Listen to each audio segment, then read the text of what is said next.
ucapkan kepada ibu-ibu atas kehadirannya pada pagi hari ini pada pertemuan kelompok terkait dengan masalah stunting. Jadi sebelum kita mulai, alangkah baiknya kita berdoa dulu ibu ya. Al-Fatihah. Bismillah.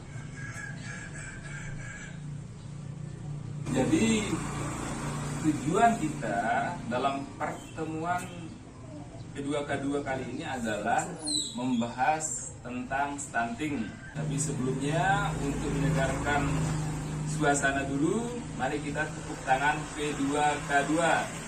Tepuk tangan P2K2. Pertemuan peningkatan kemampuan keluarga. Nah, kemudian selanjutnya ini ada sebuah gambar pohon. Ini kita sebut dengan pohon harapan. Nah, silahkan menulis harapan untuk anak-anak ibu sekalian karena ini ada akarnya, ada ranting, ada daun dan juga ada buahnya. Jadi pohon harapan ini ditujukan untuk anak-anak kita bagaimana, apa sih yang kita harapkan dari anak-anak kita seperti itu. Saya sudah tempelkan di sini harapan dari ibu-ibu sekalian. Lanjut. Jadi harapan dari Pak Zamanah ini adalah anaknya untuk bisa menjadi dokter. Bagaimana caranya untuk bisa menjadi dokter? Jadi kita harus memiliki usaha untuk menjadikan anak atau menggapai cita-cita anak kita tersebut, ibu-ibu ya. Di sini ada akarnya, ada pohonnya, ada daunnya, dan juga ada buahnya. Nah, sekarang bagaimana caranya supaya pohon yang kita tanam berbuah dengan baik? Dengan cara menyiramnya, terus memupuknya. Nah, jadi begitupun juga dengan anak-anak kita, ibu. Jadi ketika kita ingin anak-anak kita menjadi sukses nantinya, perlu kita rawat dia sejak dalam kandungan. Nah, jadi maksud saya sejak dalam kandungan kita berikan dia gizi, asupan gizi yang seimbang, ada disebut dengan stimulasi yang baik. Tujuannya apa? Tujuannya untuk mencegah yang namanya stunting. Jadi stunting itu ibu-ibu ya, kondisi di mana anak atau pertumbuhan anak tidak sesuai dengan usia atau umur anak tersebut. Terus apa saja penyebab dari stunting tersebut? Nah, jadi penyebab utama dari stunting itu adalah kekurangan gizi yang diberikan oleh ibu-ibu sekalian mulai dari masa kehamilan ibu-ibu. Bagaimana cara kita ibu-ibu? Yang pertama, menjaga asupan gizi yang seimbang sejak masa kehamilan ibu-ibu. Yang kedua, ada yang disebut dengan stimulasi, pemberian rangsangan sejak bayi ibu dalam kandungan. Ini harus ada rangsangannya. Karena kenapa? Pas usia berumur 3 bulan, 4 bulan, 5 bulan itu membutuhkan rangsangan ibu. Melatih sel-sel otak anak-anak ibu supaya lebih baik. Jadi gambar ini ibu, ada gambar yang pertama gambar A, yang kedua gambar B. Di mana situasi yang A ini menunjukkan bahwa tinggi badan yang normal atau rata-rata. Kemudian gambar yang B menunjukkan gambar yang sama usianya ini tetapi tidak memiliki pertumbuhan. Resiko stunting lebih tinggi pada masa 1000 HPK, 1000 hari pertama kehidupan.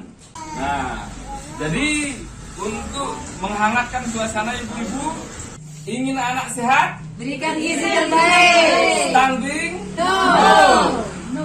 Are you ready? Yes. Tepuk tangan dulu ibu ya. Baik ibu-ibu, saya akan mengelompokkan ibu menjadi 4 kelompok ibu-ibu ya. Oke, bagaimana ibu-ibu hasil diskusinya? Kelompok pertama, penyebab stunting pada ibu hamil apa ibu? Kekurangan gizi seperti buah-buahan, minum susu dan sebagainya. Yang kedua, tidak imunisasi. Terus kelompok yang kedua, penyebab stunting pada masa bayi baru lahir sampai 6 bulan apa ibu?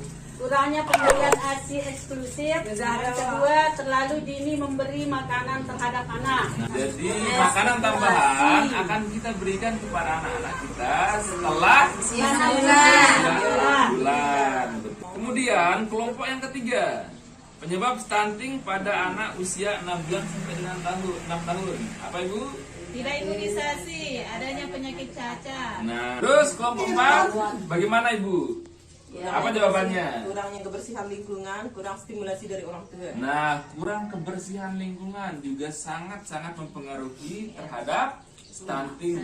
Terus yang kedua, kurangnya stimulasi. Apa maksudnya stimulasi di sini? Rangsangan orang tua. Misal, kurangnya rangsangan orang tua seperti kurangnya bermain sambil belajar kepada anak kita.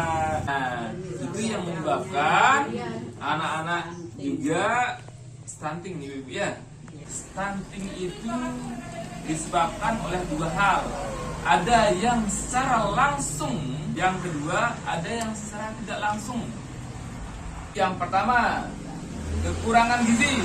Kekurangan gizi itu termasuk penyebab stunting tidak langsung atau secara langsung? Hah? Kekurangan gizi secara langsung Ibu ya, karena dari dalam tubuh anak itu sendiri. Kurangnya pemberian ASI. Bagaimana Ibu? Penyebabnya secara langsung. Kurangnya kebersihan lingkungan. Sekarang itu penyebab stunting secara langsung atau tidak langsung? Tidak langsung. Stimulasi atau rangsangan secara langsung atau tidak langsung? Tidak langsung. Kalau terus sekarang anak-anak itu tidak, ketika ibu tidak memberikan anak-anak itu imunisasi, itu termasuk penyebab langsung atau tidak langsung?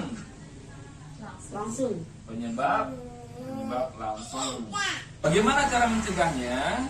Cara mencegah yang pertama adalah kita sebagai orang tua atau keluarga maupun masyarakat dapat memanfaatkan potensi yang ada. Maksudnya potensi yang ada apa ibu-ibu? Seperti sekarang kita punya pekarangan, kita tanamlah di pekarangan kita itu buah-buahan, sayur-sayuran untuk melengkapi apa?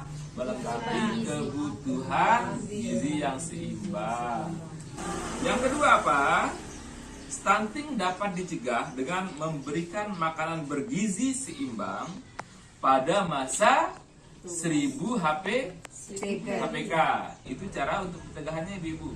Yang kedua, untuk cara menangani anak-anak yang stunting, atau ketika kita melihat ada anak yang stunting, maka harus kita rangkul, ya Ibu ya. Ya, yang kedua, ketika ada anak-anak yang ibu temukan stunting, maka beritahukan orang tuanya.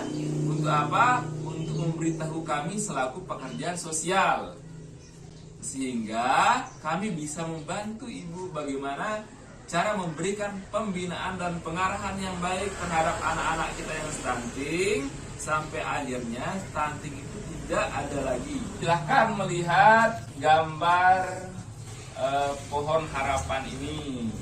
Jadi akar ini fungsinya untuk apa ibu-ibu? Menguatkan.